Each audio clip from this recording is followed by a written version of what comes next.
Now, your Doppler 10 weather forecast. Well, we were talking earlier about the winds beginning to diminish right now in Kingsville.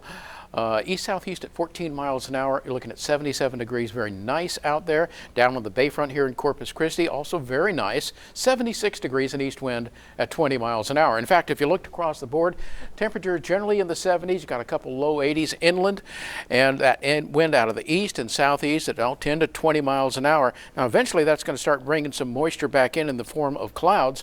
But for now, you can see the wind across the area. That easterly flow is the predominant feature, and because of its strength, that's not good for the fire management, but because of the moisture it contains, it is good. So it's a trade-off. Look at the satellite loop here, and you can see some high clouds filtering across the area. Other than that, not much in the way of low clouds, at least not yet, but we will be seeing those tonight. Now today, we did make it up to 80 degrees after a morning low of 61, and guess what? Those numbers are dead on normal for this time of the year. We still need some rain, though, and it is quite dry, and that's the other piece of that fire weather puzzle is the dryness of the fuel, the grass, the trees, the infrastructure. We're way below normal in rainfall over the last 6 months, and things are getting really dry out there.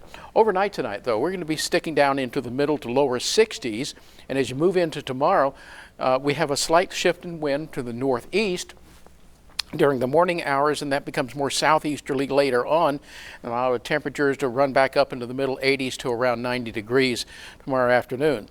So looking at that wind with time, what we're going to see is that wind become very light around daybreak, and then northeasterly, and then more southeasterly, and that brings the humidity back in, and it becomes quite strong on your Sunday. So if we don't get those fires contained quickly, we're going to have trouble with them Saturday afternoon on into Sunday afternoon, and even worse so Monday and Tuesday as winds really crank up.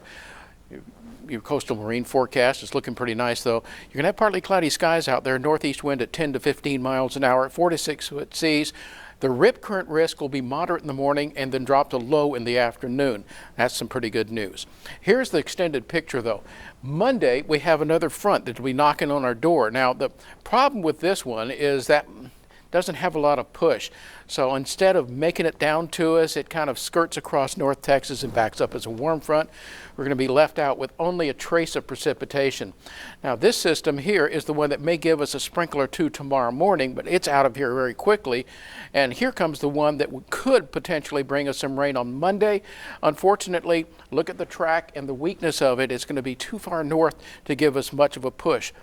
This system comes in Tuesday morning, but the air is dry by that time, and all that will do is extreme heat. Finally, at the end of the week, a very cold air mass comes out of the Rockies. You get that sharp wind shift there coming down, and so Thursday and Friday, we do see much cooler air come into place. Your hourly forecast, well, this is what it looks like tonight. We're going to stay very mild in the early morning hours in the mid-60s and then warm back up well into the 80s in the afternoon. And as you move on through the weekend, you can expect more of the same, not only Saturday, but Sunday with that southeasterly wind just downright breezy in the afternoon, and get even more so on Monday with an isolated shower or two. Let's hope we get that, because by Wednesday and Thursday, it gets really hot before a cold front comes in and gets extreme fire danger on Thursday.